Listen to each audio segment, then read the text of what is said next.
नमस्कार साथियों। सबसे पहले तो सभी पत्रकार बंधुओं का आज की प्रेस वार्ता में स्वागत है। आज बेहद गंभीर मुद्दे पर हम आपसे बातचीत करने के लिए मुखातिब हुए हैं। आप सब जानते हैं, पिछले दिनों हमारे विपक्ष के नेता न्याय योद्धा राहुल गांधी जी दरभंगा डॉक्टर अंबेडकर हॉस्टल में गए थे और वहां विभिन्न छात्र उनसे आके मिले और केवल दरभंगा के डॉक्टर अंबेडकर हॉस्टल के छात्र नहीं बल्कि अन्य जगह के हॉस्टल के छात्र भी उनसे आके मिले। तो उन्होंने जो देखा वो इतना हृदय विदारक था, दुखदाई था कि इतनी खराब परिस्थिति में अनुसूचित जाति, जनजाति, अति पिछड़े वर्ग और माइनॉरिटीज के बच्चे पढ़ने के लिए विवश हैं। एक तरफ हॉस्टल की व्यवस्था इतनी खराब है कि एक कमरे के अंदर 6-6, 7-7 स्टूडेंट्स रह रहे हैं। टॉयलेट्स इतने हाइजीन एकदम गंदी स्थिति में है। पीने के अच्छे पानी की व्यवस्था नहीं है। लाइब्रेरी में किताबों की सुविधा नहीं है। इंटरनेट की व्यवस्था नहीं है। ऐसे हालात में उन बच्चों के साथ बर्डन उस वक्त और ज़्यादा बढ़ जाता है जब उनको क्वालिटी फूड नहीं मिलता और जो स्कॉलरशिप्स, विशेष रूप से पोस्ट मैट्रिक स्कॉलरशिप जिसके दम पे वो पढ़ने के लिए हॉस्टल में जाते हैं, वो या तो टाइम पे आती नहीं है और कई बार तो देखने में ये आया जैसे 2020-21 में और उसके बाद 2-3 साल तक जो NIC का पोर्टल है भारत सरकार का, वो पोर्टल कभी सर्वर डाउन है तो कभी पोर्टल काम ही नहीं कर रहा है। बच्चे जब स्कॉलरशिप के लिए अप्लाई करते हैं, पोर्टल पे डालने की कोशिश करते, पोर्टल काम नहीं कर रहा। एक बार कोशिश करेंगे, 2 बार कोशिश करेंगे और कई बार महीने महीने तक सर्वर डाउन रहता, पोर्टल काम नहीं करता। उसकी शिकायत वो बच्चे करें तो करे कहां। दूसरी तरफ जो कॉलेजेस का प्रशासन है वो भी उतना गंभीर नहीं है, खासतौर पर SC, ST, EBC, OBC के बच्चों को और माइनॉरिटी के बच्चों के भविष्य को लेकर वो शायद इतना गंभीर नहीं है कि उसी पैसे के दम पर वो बच्चे कॉलेजेस के अंदर पढ़ रहे हैं। कई बार तो देखने में यहां आया कि वो स्कॉलरशिप या तो अप्लाई कर ही नहीं पाते, पोर्टल बंद, और जब तक पोर्टल खुला तब तक डेट निकल गई। डेट निकलने के बाद कोशिश कर रहे हैं लेकिन जब डेट निकल गई तो फिर अप्लाई हो नहीं सकता। यहां तक कि मैं एक एग्जांपल बताता हूं, जब मैं दिल्ली गवर्नमेंट में सोशल वेलफेयर मिनिस्टर था तो इसी तरीके से पोर्टल काम नहीं कर पा रहा था, तो मुझे मजबूरी में शास्त्री भवन में जाके सोशल जस्टिस एम्पावर मिनिस्टर से मिलना पड़ा। इसके साथ साथ मुझे माइनॉरिटी अफेयर्स के मंत्री से भी मिला और उनसे रिक्वेस्ट करने के बाद भी पोर्टल चूंकि काम नहीं कर रहा था, डेट निकल गई थी, डेट बढ़ाने का रिक्वेस्ट किया लेकिन डेट नहीं बढ़ा। और ये जो डाटा जो हमारे सामने आया है, इस डाटा में सबसे बड़ी दिक्कत यह है कि सरकार इसका ऑडिट भी नहीं कराती कि हॉस्टल का ऑडिट कराए, फैसिलिटीज हैं या नहीं है उसका ऑडिट कराए, किताबों की, इंटरनेट की व्यवस्था है या नहीं है उसका ऑडिट कराए, टॉयलेट साफ है या नहीं है उसका ऑडिट कराए। और दूसरी बात, ड्रॉप आउट रेट इतना ज़्यादा क्यों है? जहां 2020-21 में अगर आप देखेंगे 32,38,399 टोटल बच्चों ने स्कॉलरशिप प्री मैट्रिक के लिए अप्लाई किया, लेकिन वही गिरते गिरते 2022-23 तक केवल 12,34,117 पे आ गया, यानी लगभग 65% की गिरावट। और उसी तरह पोस्ट मैट्रिक वाला अगर आप देखेंगे 40,94,000 बच्चों ने अप्लाई किया था 20-21 में और वही 22-23 में गिरकर 5,38,000 पे आ गया। मतलब इतनी बड़ी गिरावट, 80% के करीब ड्रॉप आउट हो गया। बच्चे आखिर स्कॉलरशिप क्यों अप्लाई नहीं कर रहे, और जो कर रहे हैं उनकी मिलती नहीं है। आप जरा उनके बारे में सोचिए कि जो बच्चे सुसाइड करते हैं, जो बच्चे प्रोफेशनल कोर्सेज में फर्स्ट ईयर में एडमिशन तो ले लेते हैं लेकिन सेकंड ईयर तक कॉलेज छोड़ देते हैं। और कभी उन बच्चों के बारे में भी सोचिए जो कई बार पता लगता हॉस्टल में बच्चे ने सुसाइड कर लिया। तो सुसाइड के कई कारण है, बाकी कारणों पर मैं बाद में जाऊंगा, लेकिन एक बहुत बड़ा कारण यह है कि बच्चा पहले तो कहीं से उसके माता पिता कर्ज लेते हैं और उनको कर्ज 10-10% मासिक दर पे ब्याज पे मिलता है। फर्स्ट ईयर की फीस किसी तरीके से करके वो एडमिट हो गए, मेहनत मशक्कत करके क्वालिफाई करने के बाद लोन लेकर 10-10% मासिक दर पे लोन लेके वो बच्चे फीस जमा करते हैं और सोचते हैं सरकार से स्कॉलरशिप में पैसा आ जाएगा तो वो चुका देंगे। लेकिन पूरी साल निकल जाती है और कई बार तो 2-2 साल चली जाती है, अगली साल की फीस का इंतजाम नहीं है और जो पिछली साल लोन लिया था वो लोन नहीं दे पा रहे, उसका कर्ज बढ़ता जा रहा है। तो कई बार दुखी मन से बच्चा अगले साल की फीस नहीं दे पाएगा और ऐसे हालात में माँ बाप पर जो बोझ पड़ रहा है ब्याज का, इसी दुखी मन से बच्चा इन्फिनिटी कॉम्प्लेक्स में जाकर सुसाइड कर लेता है। दुख की बात है कि कोई सरकार इस पे गंभीर नहीं है। केंद्र सरकार, ना तो केंद्र सरकार गंभीरता से ले रही है और ना ही ये राज्य सरकार है, जहां केंद्र की जो सरकार जिस पार्टी की उनसे जुड़ी जो सरकारें हैं राज्यों में, विशेष रूप से उन सरकारों में तो अधिकारियों की भी कोई SC ST EBC OBC minorities के बच्चों के भविष्य को लेकर कोई चिंता है ही नहीं। अगर इतना भारी ड्रॉप आउट है या स्कॉलरशिप इतनी गिरती जा रही है, लोग अप्लाई नहीं कर रहे तो क्यों नहीं कर रहे हैं, बच्चे कॉलेज छोड़ रहे हैं तो क्यों छोड़ रहे हैं? क्या इस बारे में केंद्र की सरकार को, ministry of social justice empowerment को और प्रधानमंत्री जी को विशेष रूप से क्या इस पर चिंतित नहीं होना चाहिए? मजबूरी में विपक्ष के नेता राहुल गांधी जी को जब ये बात दरभंगा में पता चली, बच्चों से बात करके बड़े दुखी मन से उन्होंने आदरणीय प्रधानमंत्री जी को लेटर लिखा। वो लेटर अभी आपके सामने हम दिखाएंगे। वो लेटर उन्होंने लिखा और उनसे विनम्रतापूर्वक निवेदन किया है कि ये राजनीति का विषय नहीं है, कम से कम इन गरीब बच्चों के बारे में प्रधानमंत्री जी सोचें। अन्यथा इसी तरीके से अगर बच्चे पढ़ाई छोड़ते रहेंगे, सुसाइड करते रहेंगे, ये ऐसी अनहाइजीनिक कंडीशंस के अंदर हॉस्टल में बच्चे कैसे पढ़ेंगे? और दूसरी तरफ बात मेरिट की होती है। जो बच्चा मन से इतना परेशान है, वो बच्चा पढ़ाई में मेहनत करके दूसरे बच्चों के सामने, जो पैसे वाले घरों से जो बच्चे आते हैं, उनका मुकाबला कैसे करेगा? इन सब मुद्दे पे मुझे लगता है कि सरकार को गंभीर होना चाहिए और आदरणीय राहुल गांधी जी ने जो पत्र लिखा है माननीय प्रधानमंत्री जी को, उनको उसको गंभीरता से लेना चाहिए। अभी तक उनकी तरफ से कोई प्रतिक्रिया नहीं आई है, ये भी हमारे लिए बड़े दुख की बात है। मैं चाहूंगा भूरिया जी इस पे अपनी विचार रखेंगे। धन्यवाद। मैं सभी पत्रकार साथियों का स्वागत करता हूं। इस देश में समान न्याय की जो नींव है वो समान शिक्षा के अधिकार पर टिकी हुई है। अगर हम लोग समान शिक्षा हर बच्चे को नहीं दे सकते तो इस देश में हम सामाजिक क्रांति नहीं ला सकते हैं। सोशल जस्टिस का सबसे बड़ी नींव इक्वल एजुकेशन, क्वालिटी एजुकेशन है and free education for all है। और आज के समय में जो परिस्थितियां इस देश में चल रही है, चाहे हमारा आदिवासी समाज हो, चाहे दलित समाज हो, चाहे पिछड़ा हो, चाहे अति पिछड़ा हो, चाहे अल्पसंख्यक हो, इनके अधिकारों को कुचलने का सबसे बड़ा तरीका, जो हथियार ये सरकार उपयोग कर रही है, उनको शिक्षा से या फिर क्वालिटी एजुकेशन से वंचित करना। जब राहुल गांधी जी दरभंगा गए, वहां के एक अंबेडकर हॉस्टल में गए, उन्होंने यही देखा कि वहां पर जो बच्चे हैं उनको ना साफ पीने का पानी मिल रहा है, ना उनके पढ़ने के लिए किसी तरह का पुस्तकालय है, ना उनको आज के नेक्स्ट जनरेशन में इंटरनेट जैसे एक बेसिक सुविधा उनके पास नहीं है, रहने की कोई व्यवस्था अच्छी साफ सुथरी नहीं है, यहां तक कि जो वहां के शौचालय थे वो भी साफ नहीं थे।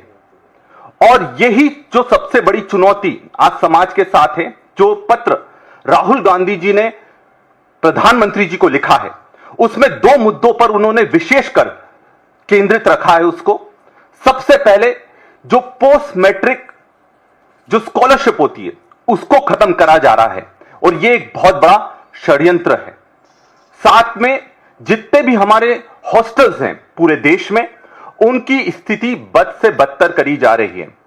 देखिए, चाहे वो आदिवासी हो, चाहे दलित हो, चाहे गरीब हो, चाहे पिछड़ा हो, हमारे लिए पढ़ने का सबसे महत्वपूर्ण जरिया होता है हॉस्टल्स। हमारे बच्चों के पास बड़ी बड़ी जगह या फिर खुद पीजी लेकर शहरों में रहने की जगह नहीं है, गांवों में उनके पास रहने की जगह तो अच्छे से नहीं मिल पाती है। तो हॉस्टल ही एक ऐसी जगह रहती है जहां वो अपना भविष्य कैसे बना सकते हैं, वहां पढ़ कैसे सकते हैं, लिख कैसे सकते हैं, मेहनत कर कर अपना भविष्य बनाने का काम करते हैं, और उसी को पूरी तरह से खत्म करा जा रहा है। मैं आपको बताना चाहूंगा कि सबसे पहले छात्रावासों की यह स्थिति क्यों हो रही है, और यह महत्वपूर्ण चीजें इसलिए मैं बोल रहा हूं क्योंकि मैंने खुद में व्यक्तिगत रूप से इसको देखा है। और हम जब भी किसी छात्रावास में जाते हैं तो ये हर छात्रावास की मूलभूत समस्याएं जो सबके सामने आती हैं। सबसे बड़ी वहां समस्या जो आती है, वार्डन की बहुत बड़ी समस्या है। वार्डन की समस्या, अधीक्षक, सब किराए के अधीक्षक रखे जाते हैं। ये कौन अधीक्षक होते हैं? ये अधीक्षक वो होते हैं जो लोग टीचर होते हैं और भाजपा के जब जो दुपट्टा डालने वाले लोग, उस विचारधारा के लोगों को ही हॉस्टलों का अधीक्षक बनाया जाता है। और वहां से चालू होता है एक गंदा खेल कि आप बीजेपी की विचारधारा को आगे बढ़ाओगे या फिर बीजेपी के लिए लड़ाई लड़ोगे तो आपको हम अधिकार देंगे, चाहे वो पुस्तक का अधिकार हो, चाहे शौचालय का अधिकार हो, चाहे पीने का पानी का, जो साफ पानी का अधिकार हो, तभी मिल पाता है। आज हम सरकार से यह सवाल करते हैं कि आज तक परमानेंट वार्डन या फिर अधीक्षक क्यों नहीं नियुक्त कर पाए? क्योंकि यह सुविधा आपको अच्छी लगती है और आपकी विचारधारा को आगे बढ़ाने में आपको सहूलियत मिलती है, इसलिए। दूसरी बहुत बड़ी जो समस्या हॉस्टल्स में हमने देखने मिली, वहां उनकी सुरक्षा के लिए कोई व्यवस्था नहीं है। अभी 1-2 महीने 3 महीने पहले की मैं आपको घटना बताता हूं। सरदारपुर में 2 बच्चों को आदिवासी हॉस्टल में करंट लगने से उनकी मृत्यु हो जाती है। यह मुद्दा मैंने खुद व्यक्तिगत रूप से विधानसभा में उठाया और इसमें जो जवाब आया वो चौंकाने वाला था। उसमें जो जवाब दिया गया, उसमें कहा गया कि सारे हॉस्टलों में पूरी व्यवस्था करी गई है, चाहे वो फायर सेफ्टी के नॉर्म्स हो, चाहे वो इलेक्ट्रिसिटी के नॉर्म्स हो, चाहे पीने के पानी के नॉर्म्स हो, यह सारी व्यवस्था है। और जब हमने लड़ाई लड़ी तब इसमें एक कमेटी बनाई गई और भोपाल से वो कमेटी भेजी गई जांच के लिए। आप विश्वास नहीं करेंगे, जब वो कमेटी जांच के लिए आई, उनके पास चेकलिस्ट तक नहीं मौजूद थी। मतलब फायर सेफ्टी में उनको क्या देखना है, पानी साफ है कि नहीं उनको क्या देखना है, बिजली में उनको क्या देखना है, उनके पास कोई ऑडिट नहीं है। जैसा कि सर ने बोला कि कोई प्रॉपर ऑडिट आदिवासी हॉस्टलों का, दलित हॉस्टलों का, पिछड़ा वर्ग के हॉस्टलों का, अल्पसंख्यकों के हॉस्टलों का कोई भी ऑडिट हर साल नहीं हो रहा है, ताकि सरकार इससे पूरी तरह से पल्ला झाड़ सके। और पोस्ट मैट्रिक स्कॉलरशिप की स्थिति में आपको बता दूं, सेंट्रल गवर्नमेंट, और ये तथ्य मैं आपको प्रस्तुत कर रहा हूं कि जो प्री मैट्रिक स्कॉलरशिप है 9वीं और 10वीं क्लास की, उसमें 80% की कटौती करी गई है। उसके साथ में जो पोस्ट मैट्रिक की स्कॉलरशिप है 11वीं क्लास और उसके आगे की, उसमें इतनी ज्यादा देरी करी जा रही है कि जो ड्रॉप आउट रेट है बहुत बढ़ गया है। बच्चे अब स्कूल नहीं जाना चाहते क्योंकि अगर वो उनको स्कॉलरशिप नहीं मिलती सरकार की पास से सही समय पर, तो उनको स्कूल में प्रताड़ित करा जा रहा है और इस कारण से उनको स्कूल छोड़कर पढ़ाई पूरी तरह से उनको छोड़ना पड़ रही है। और तीसरी और सबसे बड़ा जो आघात इन लोगों ने हमारी व्यवस्था पर करा है, जो नेशनल फेलोशिप स्कॉलरशिप होती है, यानी अगर कोई आदिवासी बच्चा या गरीब बच्चा पढ़ाई करना चाहता है, पीएचडी करना चाहता है, एमफिल करना चाहता है, तो उसमें पूरी तरह से 2023 में इस चीज को बंद कर दिया गया है। तो क्या अब बात साफ ये होती है, क्या जो ये इंस्टीट्यूशनल डिस्क्रिमिनेशन करा जा रहा है, क्या ये अछूत अनटचेबिलिटी का नया तरीका नहीं है कि हमारे जो आदिवासी हैं, गरीब हैं, पिछड़ा हैं, दलित हैं, उनको पूरी तरह से मानसिक रूप से पूरी तरह से प्रताड़ित कर उनको छोड़ने पर मजबूर कर दिया जाए, उनको हॉस्टलों से दूर कर दिया जाए, स्कॉलरशिप उनको किसी तरह से नहीं दिया जाए। साथियों, भाजपा के पास बड़े बड़े उद्योगपतियों को पैसा देने के लिए करोड़ों रुपया है, पर आदिवासी छात्रों को जो उनके अधिकार का, चाहे दलित छात्रों को एसटी एससी सब प्लान का हॉस्टलों में पैसा क्यों नहीं दिया जा रहा है? यह पूरा का पूरा एसटी एससी सब प्लान का पैसा मेट्रो तैयार करने में उपयोग करा जा रहा है, बड़े बड़े हाईवे तैयार करने में उपयोग करा जा रहा है, गवर्नमेंट प्रोजेक्ट में उपयोग करा जा रहा है। पर जिन लोगों के लिए यह पैसा जो अधिकृत था, जिसको राहुल जी बार बार कहते हैं कि जो एसटी एससी सब प्लान के लिए एक कॉन्स्टिट्यूशनल व्यवस्था आना चाहिए, एक नियम आना चाहिए जिसमें आदिवासियों का, दलितों का पैसा सिर्फ आदिवासी और दलित उपयोग कर सके और कोई चीज के लिए इसका उपयोग ना हो। और आज हकीकत यह कि हमारे लोगों को हमारे हॉस्टल में उनको खुद के लिए स्वास्थ्य के लिए व्यवस्था नहीं मिल पा रही है, शिक्षा के लिए व्यवस्था नहीं मिल पा रही है, सुरक्षा के लिए व्यवस्था नहीं मिल पा रही है। अंत में मैं बस यही बात कहना चाहूंगा, ये भाजपा की सरकार ना हमारे आदिवासी दलित और पिछड़ों को पढ़ाना चाहती है, ना उनको आगे बढ़ाना चाहती है। धन्यवाद।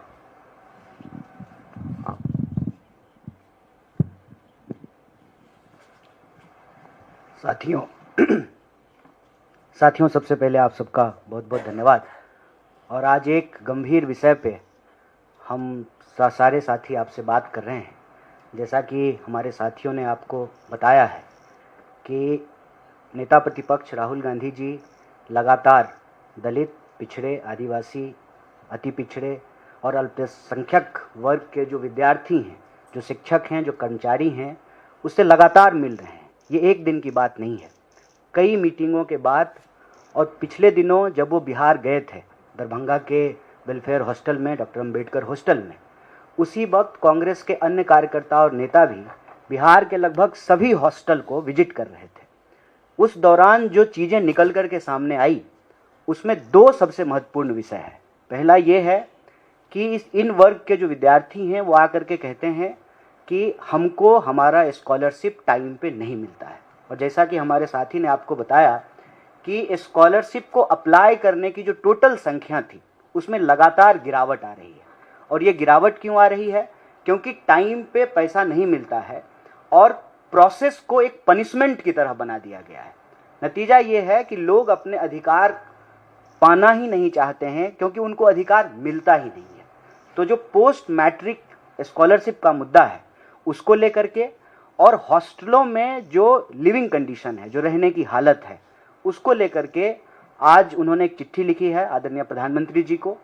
सरकार इस पे क्या कार्रवाई करती है ये आने वाले समय में पता चलेगा। लेकिन देश में इन वर्गों के विद्यार्थी की जो हालत है, आज लोग कबीर को याद कर रहे हैं। कई लोग कहते हैं कि आज उनका जन्मदिन है, और कबीर कहते थे, जात न पूछो साधु की, पूछ लीजिए ज्ञान। तो आज हालत ये है कि कबीरा तेरे देश के कैसे लोग महान, जात ही पूछे एकलव्य की, परा रहन दे ज्ञान, काटे उसका अंगूठा, दे अर्जुन को तीर कमान। ऐसी परिस्थिति बना दी गई है कि लोगों के जो संवैधानिक अधिकार हैं, वो अधिकार से उनको इस तरह से वंचित रखा जा रहा है कि उनको कोई भरोसा ही नहीं है कि यह अधिकार उनको प्राप्त होगा।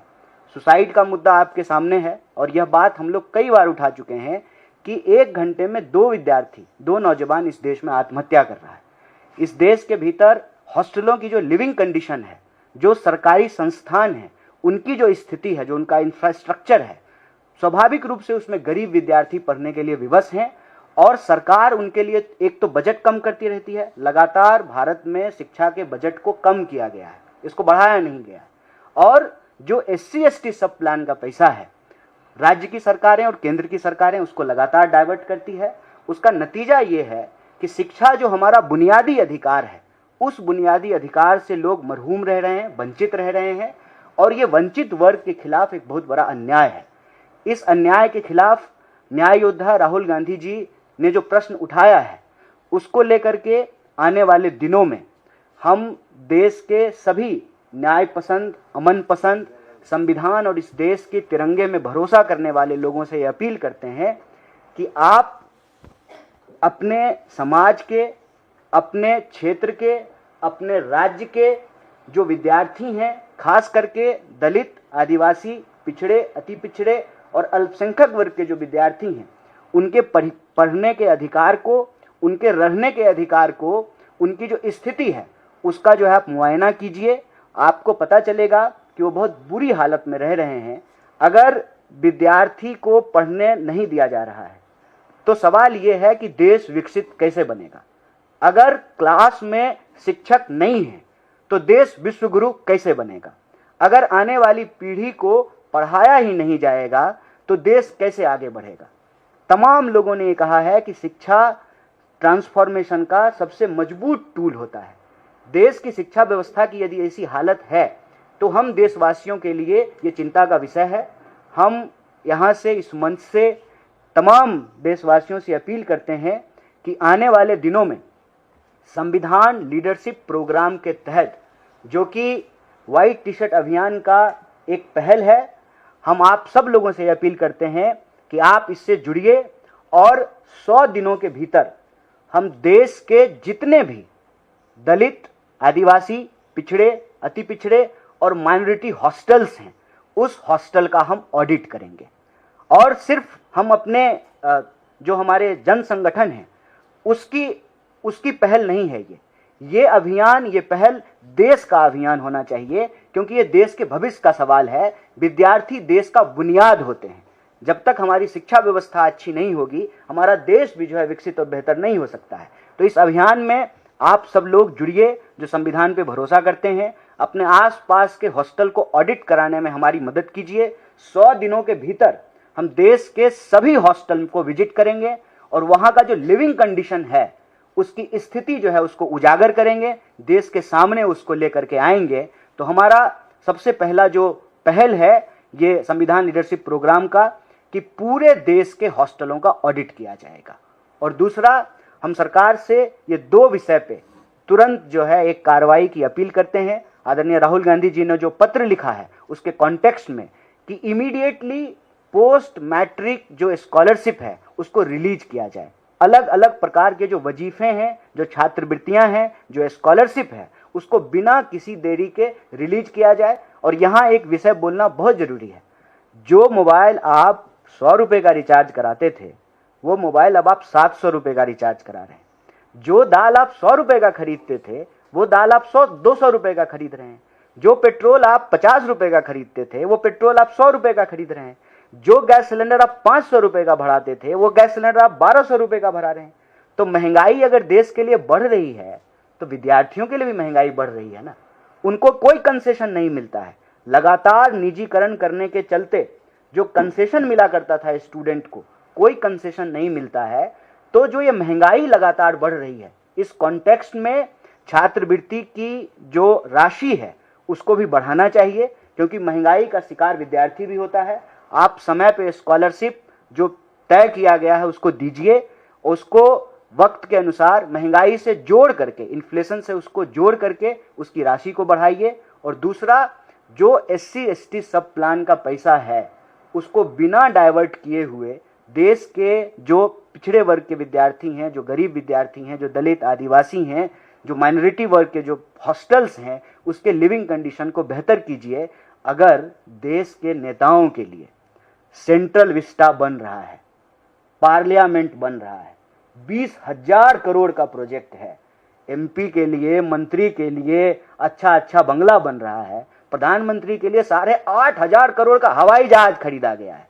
तो प्रधानमंत्री हैं, विदेश मंत्री थोड़ी हैं, वो तो जो है दूसरे हवाई जहाज से भी जा सकते हैं। ये जो झूठा कंपटीशन है ना दुनिया में दिखावे का, इससे बाहर आना चाहिए। देश का शान इससे तय नहीं होता है कि राजा का महल कितना बड़ा है। देश का शान इससे तय होता है कि देश की यूनिवर्सिटी कैसी है। जिस गौरवशाली परंपरा की हम बात करते हैं, उस परंपरा में यह नहीं बताया जाता है कि चंद्रगुप्त का महल कितना आलीशान है।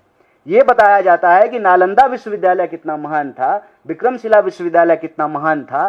तो देश की यूनिवर्सिटी से ये तय होगा कि देश कितना ताकतवर है। सरकार बिना किसी देरी के इस पर तुरंत पहल करे और आने वाले दिनों में संविधान लीडरशिप प्रोग्राम के तहत, जो कि व्हाइट टी शर्ट मूवमेंट का उस अभियान का एक पहल है, हम तमाम देश के हॉस्टलों में 100 दिन के भीतर जाएंगे। और देश के आम लोगों से भी अपील है, ये शिक्षा का सवाल है, ये आपका सवाल है, ये देश का सवाल है, ये आपके आने वाली पीढ़ी का सवाल है। आप भी इस मुहिम से जुड़िए। संविधान लीडरशिप प्रोग्राम के तहत हॉस्टलों के ऑडिट में हमारी मदद कीजिए। बहुत बहुत शुक्रिया, बहुत बहुत धन्यवाद। एक पॉइंट और मैं ऐड करना चाहता हूँ, सरकार से निवेदन करता हूँ कि एक तरफ तो छात्रवृत्ति का जो राशि है उसको बढ़ाया जाना चाहिए, उसके साथ साथ जैसे लोगों की इनकम बढ़ रही है, तो दूसरी तरफ हम देख रहे हैं कि जो स्कॉलरशिप के लिए इनकम का क्राइटेरिया है वो अभी भी पुराने वाला चल रहा है। कुछ जगह 1 लाख है, कुछ जगह 2.5 लाख है।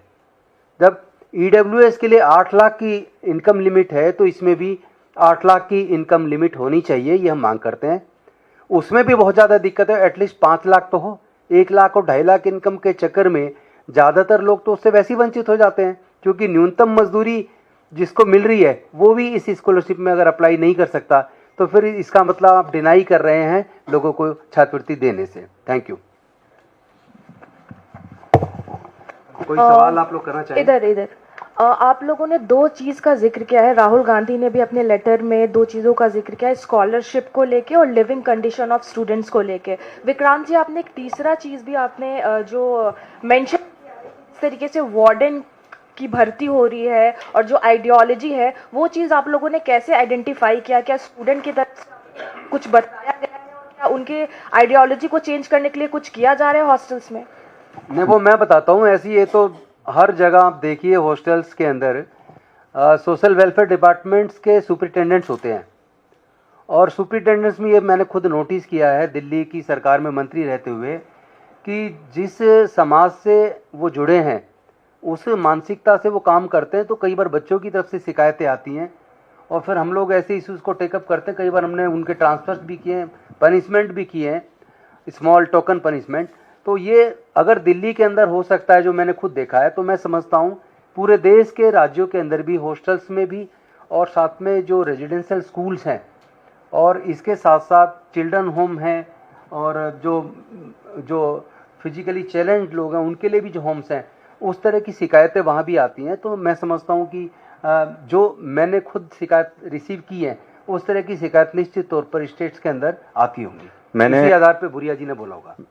मैंने ये सवाल लगाया था विधानसभा का, जो जवाब आया है ये बाकायदा विधानसभा से जवाब आया है कि वैकेंसी हैं, बहुत बड़े स्तर पर वैकेंसीज हैं। और आज के समय में आप जो मेरे पास जो विधानसभा की तरफ से जवाब आया है सरकार की तरफ से मध्य प्रदेश में, उसमें यह बताया गया है कि 50% से ज्यादा हॉस्टलों में वहां पर परमानेंट वार्डन नहीं है। टीचर्स को ही एक्स्ट्रा प्रभार देकर वार्डन का भी अध्यक्ष जो अधीक्षक होता है उसका प्रभार दिया जाता है, और जानबूझकर, क्योंकि वो उनको कमीशन भी देता है और बीजेपी के विचारधारा को भी आगे बढ़ाता है। कोई भी बात ऐसे ही हवा में नहीं कह रहे हैं, मतलब कहने के लिए कोई बात नहीं है, राजनीति करने के लिए ये बातें नहीं है। बहुत संवेदनशील और गंभीर मुद्दा है। कॉन्टेक्स्ट ये है, सबके अपने अपने अनुभव हैं। पिछले दिनों राहुल गांधी जी जब दरभंगा गए, आप उस पूरे इंसिडेंट को देखिए। ये बिहार की संस्कृति नहीं है। कभी भी किसी भी विपक्षी पार्टी के कार्यकर्ता या नेता को कोई पॉलिटिकल प्रोग्राम करने से नहीं रोका जाता है। ये तब होता है जब आइडियोलॉजिकली मोटिवेटेड, और खास करके बीजेपी के जो लोग हैं, जो डिसेंट को स्वीकार नहीं करते हैं, जो अपोजिशन को स्वीकार नहीं करते हैं, उनका नारा और उनकी समझ यही है, एक देश में एक ही पार्टी होनी चाहिए। उसी के तहत वो काम करते हैं। जब राहुल जी को दरभंगा में हॉस्टल में जाने से रोका गया, तो वहां पर उसी वक्त बिहार के अलग अलग हॉस्टल में लोग जा रहे थे। मैं खुद जो है वो कर्पूरी छात्रावास में गया था। जब शाम को वहां पहुंचे, सब कुछ ठीक था।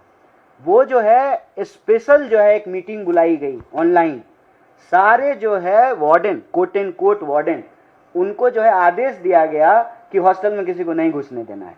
उसके बाद विद्यार्थी जो है बाहर आ गए, हॉस्टल के बाहर मीटिंगें हुई और वार्डन वहां मौजूद थी। वो जो है गेट बंद कर दी। विद्यार्थियों को, क्या वो कैदखाना है, क्या वो जेल है? इस देश में क्या विद्यार्थियों को किसी और व्यक्ति से जो है, मैं खुद हॉस्टल में रहा हूं, क्या उनका मिलने का अधिकार नहीं है? तो ये आइडियोलॉजिकली मोटिवेटेड लोग हैं और उनको ऐसा करने के लिए कहा जाता है। अगर वो ऐसा नहीं करते हैं तो फिर उनको प्रताड़ित किया जाता है। और मध्य प्रदेश का वो एक एग्जाम्पल दे रहे हैं। आप एक कॉलेज का प्रिंसिपल जो है उसको क्यों सस्पेंड कर दिया गया? उसने क्लासरूम में सिर्फ इतनी बात कही कि देश संविधान से चलेगा, किसी धार्मिक जो है टेक्स्ट से नहीं चलेगा। तो अगर पढ़ना है तो देश का संविधान पढ़ो। इतने बात पे जो है एक विद्यार्थी परिषद से जुड़े हुए कुछ विद्यार्थियों ने कंप्लेन किया। उसके बाद जो उस प्रिंसिपल को सस्पेंड कर दिया गया। वो प्रिंसिपल कोर्ट की लड़ाई लड़ करके दोबारा रीइंस्टेट हुआ है। तो ये ऐसी कोई बात हम लोग नहीं कह रहे हैं जिसका जो है सच्चाई से वास्ता ना हो। ये आज की परिस्थिति है। जो लोग भी सत्ता में बैठे हुए लोगों का विरोध करते हैं, सवाल उठाते हैं, उनके ऊपर तमाम तरह की कार्रवाई की जाती है। और जो सत्ता के साथ नतमस्तक होते हैं उनको तमाम तरीके का रिवार्ड दिया जाता है। वही बात जो है हमारे साथी यहाँ पे रख रहे हैं। Thank you. आप कह रहे हैं कि दरवाजे बंद कर दिए जाते हैं छात्रावासों के और मिलने नहीं दिया जाता है। राहुल गांधी के साथ साथ उस दिन मेरे ख्याल 60-65 जगहों पर आप लोग पूरे बिहार में गए थे, लेकिन अब तो आप 100 दिन का प्रोग्राम आज लॉन्च कर रहे हैं और आप ये कह रहे हैं इसका, तो आपको लगता है आप रीच आउट कर पाएंगे 100 दिन तक और उन छात्रों तक पहुंच पाएंगे जब छात्रावास के एक ही मुलाकात के लिए दरवाजे बंद कर दिए जा रहे हैं? देखिए, नाभिक की धैर्य परीक्षा वही है ना, जब धाराएं प्रतिकूल हो। हमारा जो सरकार है, हमारी जहाँ पे शासन प्रशासन है, वहाँ हम नीतियों को सीधे तरीके से लागू कर रहे हैं। अब कर्नाटक में या तेलंगाना में या हिमाचल में चीज़ों को लागू करने के लिए हम लोगों को कोई मशक्क़त नहीं करनी पड़ रही है। यहाँ जब एक अंडरस्टैंडिंग पार्टी के भीतर होती है, सरकार उसको लागू करती है। आप तेलंगाना में जाकर के हॉस्टलों को देखिए, वहाँ जो हमारे डिप्टी सीएम हैं वो खुद इसको मॉनिटर करते हैं और 5 स्टार फैसिलिटी के साथ जो है हॉस्टल बनाए जा रहे हैं। लेकिन जहाँ हमारी सरकार नहीं है, तो इस देश के जिम्मेदार विपक्ष होने के नाते हमारी जिम्मेवारी क्या है? राहुल जी ने जो चिट्ठी लिखी है, जो प्रश्न उठाया है, जो विद्यार्थी आकर के उनको कह रहे हैं, ऐसा नहीं है कि हम लोगों को कोई सपना आ रहा है। आप देखेंगे कि लगातार जो इंटरेक्शन हो रहे हैं राहुल जी के, आदिवासी छात्रों से मिले, दलित छात्रों से मिले, पिछड़े अति पिछड़े वर्ग के छात्रों से मिले, अल्पसंख्यक समुदाय के छात्रों से मिले, शिक्षकों से मिले, कर्मचारियों से मिले, और वो जो इशू रेज कर रहे हैं और वो कह रहे हैं कि देश का विपक्ष का नेता होने के चलते आप इसको रेज कीजिए। आप दरभंगा के इंटरेक्शन को अगर देखेंगे तो ये प्रश्न साफ साफ वहाँ के विद्यार्थियों ने उठाया है। तो परिस्थिति चाहे कितनी भी मुश्किल क्यों ना हो, हॉस्टल में नहीं घुसने दिया जाए।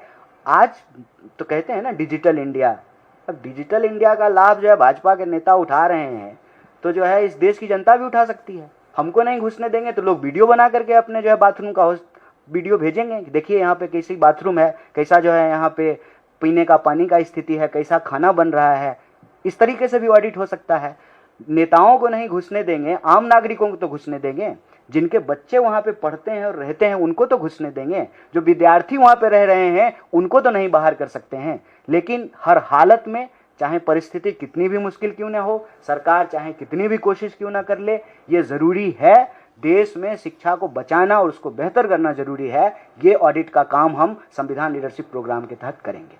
सर, संविधान leadership programme when will start and when will conclude? It has started once Rahul Gandhi has written letter to Honorable Prime Minister. The program has already started. It is the formal announcement from us. That's why our Adivasi Congress chairperson and the Dalit Congress chairperson is here. And it is not just the matter of Congress party. It is the matter of all the citizens who believe in constitutional democracy and those who believe in the temperament of democracy. They must take part into it. This is not a political program. This is a program of justice.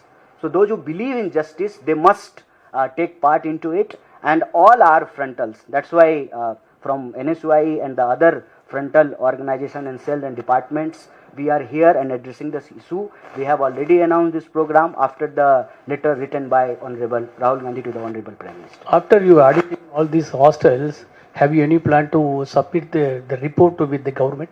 Of course, of course. See, the deliberations, discussions, interactions, the only purpose to understand the intensity of the matter. Once the factual data we have, definitely we'll submit to the government, because any policy will be passed by the parliament. So this data will definitely submit to the government. Thank you so much.